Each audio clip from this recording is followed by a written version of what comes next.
സ്റ്റാലിൻ തിരുവനന്തപുരത്ത് ശ്രീ പിണറായി വിജയൻ്റെ മുമ്പ് കാലിൽ വന്ന് വീഴും. കേരള ഗവൺമെൻറ് സുപ്രീം കോടതിയിൽ മുല്ലപ്പെരിയാർ വിഷയത്തിൽ കേസ് കൊടുത്തു. എല്ലാം തോറ്റില്ലേ? അവർക്ക് വിജയിക്കാനുള്ള ഒരു അവസരം ഈ നാട്ടിലെ ഒരു പൗരൻ സൃഷ്ടിച്ചു കൊടുത്തിട്ട് അവർ 3 വർഷമായിട്ട് ഇവിടുത്തെ രാഷ്ട്രീയ നേതൃത്വം കണ്ടതായി പോലും ഭാവിക്കുന്നില്ല. അതുകൊണ്ട് നമ്മുടെ മുഖ്യമന്ത്രി ശ്രീ പിണറായി വിജയൻ ഈ മുണ്ടക്കൈയിലെ ജനങ്ങൾക്ക് വേണ്ടി, ചൂരൽമലയിലെ ജനങ്ങൾക്ക് വേണ്ടി അവരുടെ സഹായം തേടിയില്ല. പറഞ്ഞാൽ ഒരു ഡാം ഒരിക്കലും റിപ്പയർ ചെയ്യാൻ പറ്റത്തില്ല, വെള്ളത്തിൽ നിൽക്കുന്ന ഒരു സാധനം. അപ്പോൾ ഇതൊക്കെ ചെയ്തിട്ടാണ് പറയണത് ഡാം സ്ട്രെങ്തൻ ചെയ്തു എന്ന്. ഒരു ജഡ്ജി അടക്കം പറഞ്ഞില്ലേ, 1000 കൊല്ലം നിൽക്കാൻ പാകത്തിന് ശക്തിപ്പെടുത്തി വെച്ചിരിക്കുകയാണെന്ന് വെള്ളത്തിൽ. അപ്പോൾ നമുക്കത് മനസ്സിലാക്കണ്ടേ?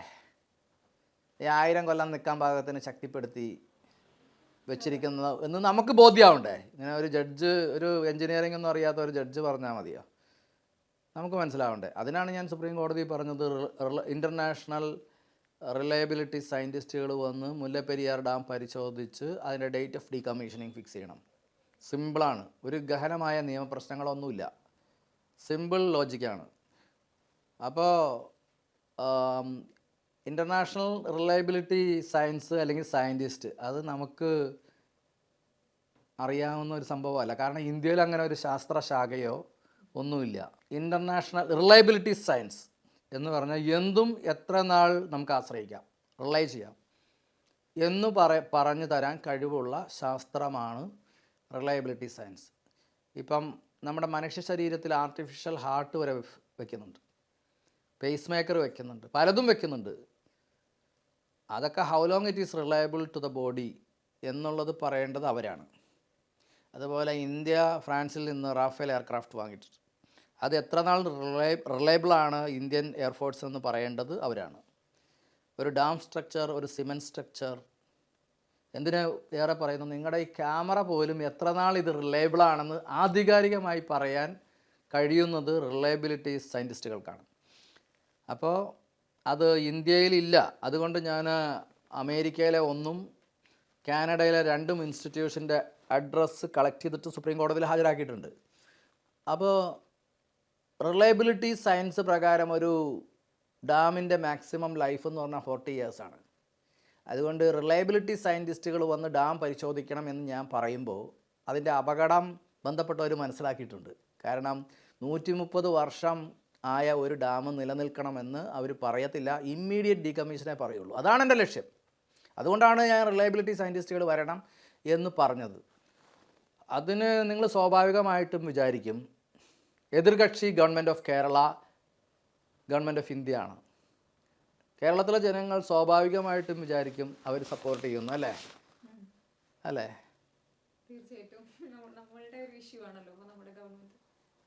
പക്ഷേ നാളിതുവരെ ഈ കേസ് ഞാൻ കൊടുക്കുമ്പോൾ, എൻ്റെ ഒരു കേസ് 2017 ഞാൻ ഫയൽ ചെയ്തു. അതിൽ 2 ഉത്തരവുകൾ, ചരിത്രവിധികൾ, ചരിത്രത്തിലാദ്യമായി കേരളത്തിന് അനുകൂലമായ 2 വിധികൾ വന്നിട്ടുണ്ട്. അതിനുശേഷം ഞാൻ 2021 ഫയൽ ചെയ്താണ് ഈ കേസ്. ഇപ്പോൾ 3 വർഷമായിട്ട് കേന്ദ്ര സർക്കാരോ കേരള സർക്കാരോ ഇതിനെ പിന്തുണച്ചിട്ടില്ല. ഇപ്പം സുപ്രീം കോടതിയിൽ ഈ കേസിൽ കേരള സർക്കാർ വന്ന് പറയാണ്, ഇൻ്റർനാഷണൽ റിലയബിലിറ്റി സയൻറ്റിസ്റ്റുകൾ വന്ന് ഡാം പരിശോധിക്കുന്നതിന് ഞങ്ങൾക്ക് വിരോധമില്ല, അതിൻ്റെ necessary expense government of Kerala bear ചെയ്യുന്നതായിരിക്കും. മുല്ലപ്പെരിയാർ കേസ് തീർന്നു. ഇന്ന് ഫയൽ ചെയ്ത നാളെ ഉത്തരവ് വരും, റിലയബിലിറ്റി സയൻറ്റിസ്റ്റുകൾ വന്ന് ഡാം പരിശോധിക്കട്ടെ എന്ന്. അവർ വരേണ്ട താമസമുള്ളവർ പറയും ഇത് ഡീകമ്മീഷൻ ചെയ്യണമെന്ന്. അങ്ങനെ ഒരു കാര്യങ്ങൾ പുരോഗമിച്ച് വന്നാൽ സ്റ്റാലിൻ സെൻറ്റ് ജോർജ് ഫോർട്ടിലിരിക്കില്ല. സ്റ്റാലിൻ തിരുവനന്തപുരത്ത് ശ്രീ പിണറായി വിജയൻ്റെ മുമ്പ് കാലിൽ വന്ന് വീഴും, ഞങ്ങൾക്ക് ഏതു വിധേനെങ്കിലും വെള്ളം തരണം എന്ന് പറഞ്ഞിട്ട്. അപ്പോൾ അതിനുള്ള സാഹചര്യം കേരള ഗവൺമെൻറ് കേസ് നടത്തിയില്ല. എത്രയോ വർഷം കേരള ഗവൺമെൻറ് സുപ്രീം കോടതിയിൽ മുല്ലപ്പെരിയാർ വിഷയത്തിൽ കേസ് കൊടുത്തു. എല്ലാം തോറ്റില്ലേ? അവർക്ക് വിജയിക്കാനുള്ള ഒരു അവസരം ഈ നാട്ടിലെ ഒരു പൗരൻ സൃഷ്ടിച്ചു കൊടുത്തിട്ട് അവർ 3 വർഷമായിട്ട് ഇവിടുത്തെ രാഷ്ട്രീയ നേതൃത്വം കണ്ടതായി പോലും ഭാവിക്കുന്നില്ല. ഇപ്പോൾ പന്ത് നിങ്ങളുടെ കോർട്ടിലാണ്. സർക്കാരെന്ന് പറയുന്നത് നിങ്ങൾ തിരഞ്ഞെടുത്ത MLA-മാരും MP-മാരുമാണ്. നിങ്ങൾ ചോദിക്കണം അവരോട്, എന്തുകൊണ്ട് ഈ അഡ്വക്കേറ്റ് റസൽ ജോയിയുടെ കേസിനെ സുപ്രീം കോടതിയിൽ കേരള സർക്കാർ പിന്തുണയ്ക്കുന്നില്ല, അല്ലെങ്കിൽ കേന്ദ്ര സർക്കാർ പിന്തുണയ്ക്കുന്നില്ല? നിങ്ങൾ ചോദിക്കണം. നിങ്ങൾ വീടുകളിൽ നിങ്ങളുടെ വീടിൻ്റെ മുറ്റത്ത് ഒരു ബോർഡ് എഴുതി വയ്ക്കാം, ഒരു 100 രൂപ കൊടുത്ത് ഒരു തുണി വാങ്ങി എഴുതി വെച്ചാൽ മതി, കേന്ദ്ര കേരള സർക്കാരുകൾ അഡ്വക്കേറ്റ് റസ്സൽ ജോയിയുടെ സുപ്രീം കോടതിയിലുള്ള മുല്ലപ്പെരിയാർ കേസിനെ പിന്തുണയ്ക്കുക. നിങ്ങൾക്ക് ചെയ്യാവുന്ന ഒരു മിനിമം കാര്യമാണ്. എന്നെ കേൾക്കുന്ന ജിഞ്ചർ മീഡിയയുടെ പ്രേക്ഷകർ അതാണ് ചെയ്യേണ്ടത്. എല്ലാ വീടുകളിലും ജംഗ്ഷനുകളിലും ഇത് എഴുതി വെക്കണം. കാരണം എന്താ, ഇത് നമ്മുടെ ജീവൻ്റെ പ്രശ്നമാണ്. റസൽ ജോയി കൊടുത്തോ അല്ലെങ്കിൽ വേറൊരു വ്യക്തി കൊടുത്തോ ആ വ്യക്തിക്കൊന്നും ഇവിടെ ഒരു പ്രസക്തിയുമില്ല. നമുക്ക് മുമ്പിൽ ഇതിന് പരിഹാരത്തിന് ഏകമാർഗം ഇതാണ്. അപ്പോൾ നിങ്ങൾ ചെയ്യേണ്ടത്, നിങ്ങൾ അതിനോട് പോസിറ്റീവായിട്ട് പ്രതികരിക്കുക. നിങ്ങളുടെ വീട്ടുമുറ്റത്തും കവലകളിലുമൊക്കെ മുല്ലപ്പെരിയാർ വിഷയത്തിൽ അഡ്വക്കേറ്റ് റസൽ ജോയി കൊടുത്ത കേസിനെ കേന്ദ്ര കേരള സർക്കാരുകൾ പിന്തുണയ്ക്കുക എന്ന് എഴുതി വയ്ക്കുക. അത്രയെങ്കിലും നിങ്ങൾ ചെയ്യുക. എൻ്റെ കേസിലാണ് 2018 സുപ്രീം കോടതി 3 സർക്കാരുകളോട് കൽപ്പിച്ചത് 3 ദുരന്ത നിവാരണ സമിതികൾ ഉണ്ടാക്കണം. തമിഴ്നാടിൻ്റെ മുഖത്തേറ്റ ആദ്യത്തെ അടിയാണത്.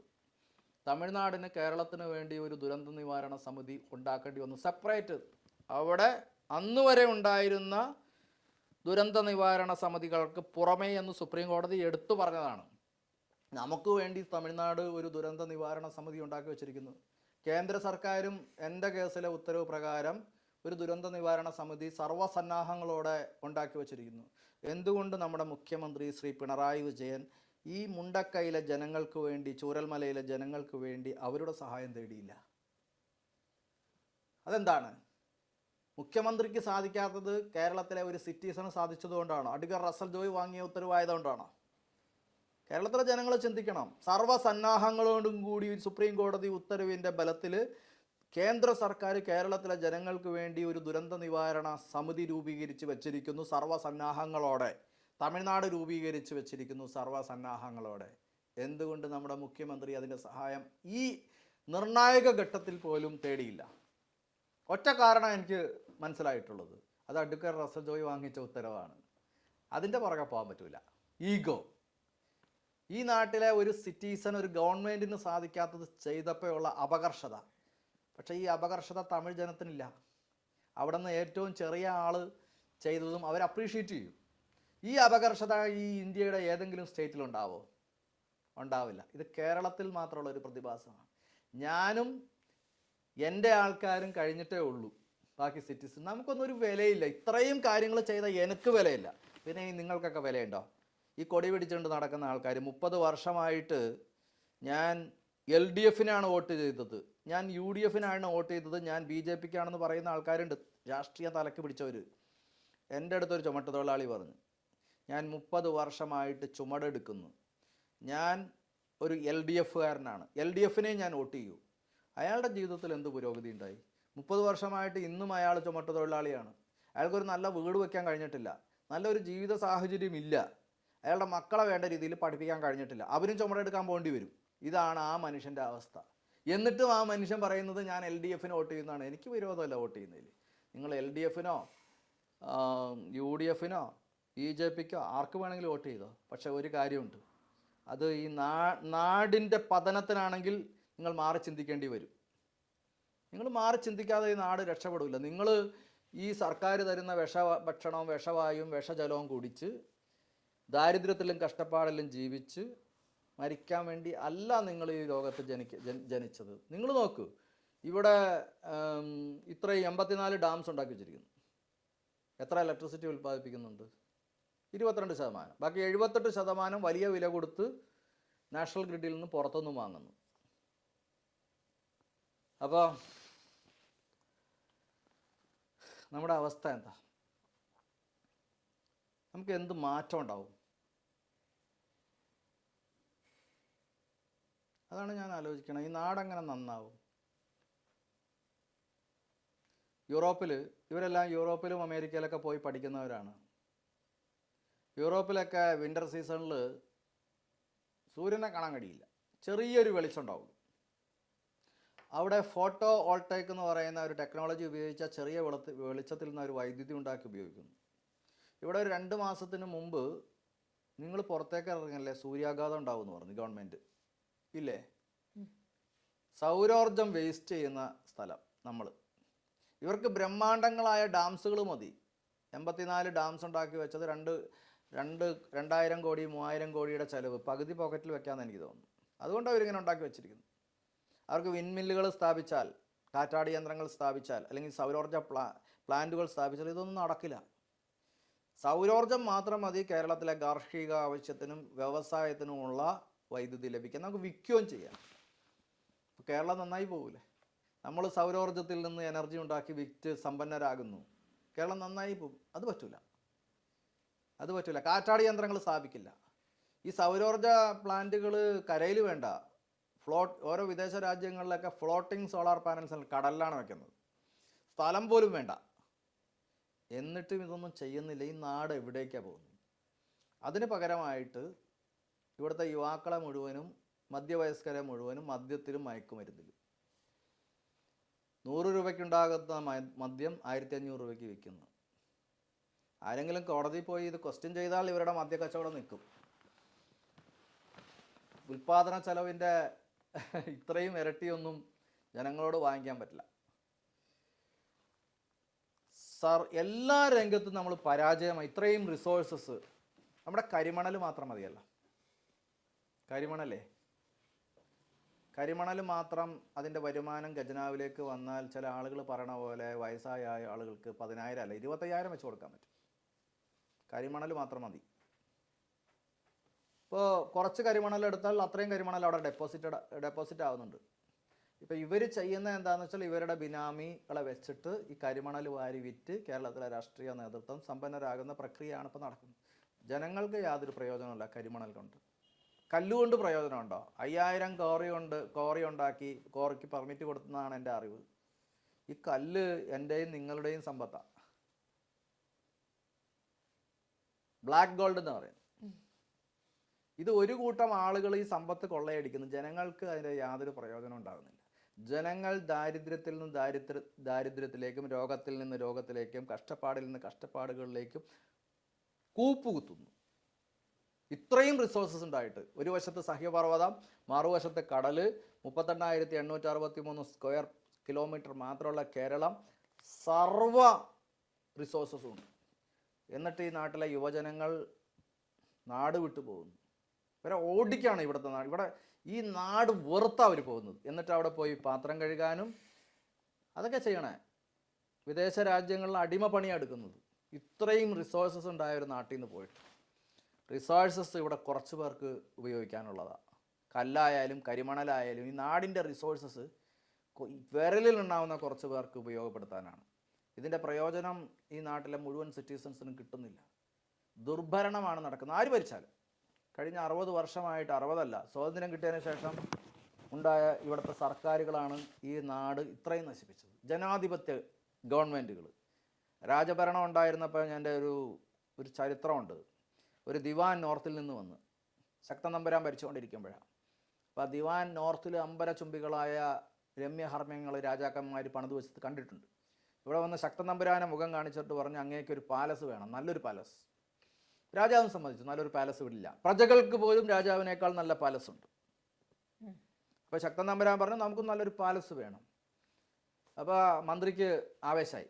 മന്ത്രി പറഞ്ഞു ഉടനെ നമുക്കൊരു ആർക്കിടെക്റ്റിനെ വിളിച്ച് ഡിസൈൻ ഉണ്ടാക്കി നമുക്ക് പാലസിൻ്റെ കൺസ്ട്രക്ഷൻ തുടങ്ങാം. അപ്പോൾ രാജാവ് ചോദിച്ചു പണം എവിടെ? പണം വേണമല്ലോ. മന്ത്രിയുടെ മറുപടി ഇൻസ്റ്റൻ്റായിട്ട് വന്നു, ഖജനാവിൽ നിന്ന് എടുക്കാം.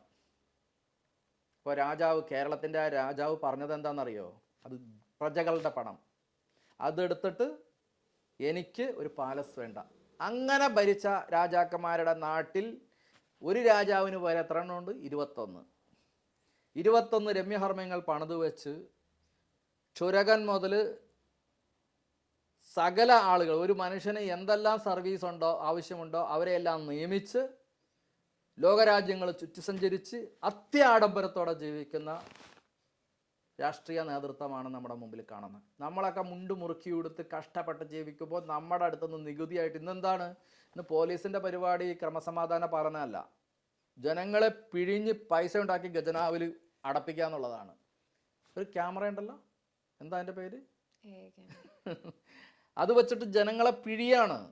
ബൈക്ക് കൊണ്ട് പോകുന്നവൻ, ഹെൽമറ്റ് ഇല്ലാത്തവൻ, അത് പറഞ്ഞ് ഇത് പറഞ്ഞ് ജനങ്ങളെ പിഴിയാണ്. ദുർഭരണം എന്ന് പറഞ്ഞാൽ അതിൻ്റെ ഒരു എന്താ പറയുക, ദുർഭരണത്തിന് ഒരു പരിധിയുണ്ട്. അത് ആ പരിധിയും കഴിഞ്ഞ് ഇതിപ്പോൾ ഒരു പാർട്ടി മാറി അടുത്ത പാർട്ടി വന്നാൽ ഭേദമാകും എന്നുള്ള വിശ്വാസമൊന്നും എനിക്കുന്നില്ല. LDF മാറി UDF വന്നാലും ഈ സ്ഥിതിവിശേഷത്തിന് മാറ്റം ഉണ്ടാകുന്നൊരു ഇതില്ല. ജനങ്ങൾ മാറണം, ജനങ്ങളാണ് മാറേണ്ടത്. ഞാൻ ഇവിടുത്തെ ഒരു വലിയ നേതാവിനോട് പറഞ്ഞു, നിങ്ങൾ ശരിയാന്ന് പറഞ്ഞു. നിങ്ങൾ എങ്ങനെയാണ് രാഷ്ട്രീയത്തിലേക്ക് വന്നത്? സമത്വം, സ്വാതന്ത്ര്യം, സാഹോദര്യം, സോഷ്യലിസം ഉണ്ടാക്കണം നാട്ടിൽ നിന്ന് വിചാരിച്ച് യുവാവായ ഒരു നേതാവായിരുന്നു നിങ്ങൾ അങ്ങനെയാണ് രാഷ്ട്രീയത്തിലേക്ക് വന്നത്. രാഷ്ട്രീയത്തിൽ വന്നു കഴിഞ്ഞ് നിങ്ങളിപ്പോൾ ഇങ്ങനെയായി. കാരണം എന്ന് വെച്ച് കഴിഞ്ഞാൽ രാഷ്ട്രീയത്തിൽ നിലനിൽക്കണമെങ്കിൽ അധികാരം വേണം, പണം വേണം എന്ന് നിങ്ങൾക്ക് മനസ്സിലായി. അപ്പോൾ നിങ്ങൾ എന്തൊക്കെ ഉപേക്ഷിച്ചു? സമത്വം, സോഷ്യലിസം, സാഹോദര്യം എല്ലാം ഉപേക്ഷിച്ച് പണമുണ്ടാക്കുക എന്നുള്ള ക്രൈറ്റീരിയ ആയിട്ട് സ്വീകരിച്ച് നിങ്ങൾ MLA ആയി, മന്ത്രിയായി, പിന്നെ പലതൊക്കെയായി. നിങ്ങളാക്കിയത് ഈ നാട്ടിലെ ജനാണ്. നിങ്ങൾക്ക് മനസ്സിലായി, ജനത്തെ അടിച്ചമർത്തി അവർക്ക് എല്ലാം നിഷേധിച്ച് ക്രൂരനായൊരു ഭരണാധികാരി ആയെങ്കിലാണ് സ്വന്തം പാർട്ടിക്കാർ പോലും ബഹുമാനിക്കുള്ളൂ.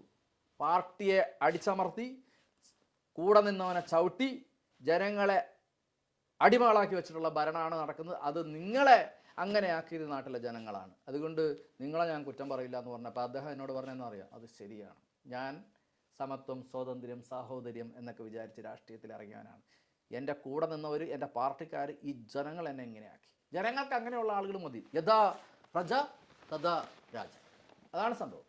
സാർ പറയുന്നത് അപ്പോൾ നമ്മൾ ആസ് സിറ്റിസൺസ് നമ്മൾ തന്നെ റിസോഴ്സസ് എല്ലാം മനസ്സിലാക്കി പ്രയോജനപ്പെടുത്തിയാലേ നമുക്ക് മുന്നോട്ട് നല്ലൊരു ലൈഫ് ഉണ്ടാവുള്ളൂ, അല്ലെങ്കിൽ നല്ലൊരു അറ്റ്മോസ്ഫിയറേ ഉണ്ടാവുള്ളൂ എന്നാണ് പറഞ്ഞത്. മോർ ദാൻ പൊളിറ്റിക്സ് അല്ലേ? ചിന്താരീതി മാറണം. അമേരിക്കയിലെ ജനങ്ങൾ എങ്ങനെയാണ് ചിന്തിക്കുന്നത്, ഇംഗ്ലണ്ടിലെ ജനങ്ങൾ എങ്ങനെയാണ് ചിന്തിക്കുന്നത്, തമിഴ്നാട്ടിലെ ജനങ്ങൾ എങ്ങനെയാണ് ചിന്തിക്കുന്നത്, ആ ചിന്താശേഷി കേരളത്തിലെ ജനങ്ങൾക്ക് വന്നാൽ മാറ്റമുണ്ടാവും.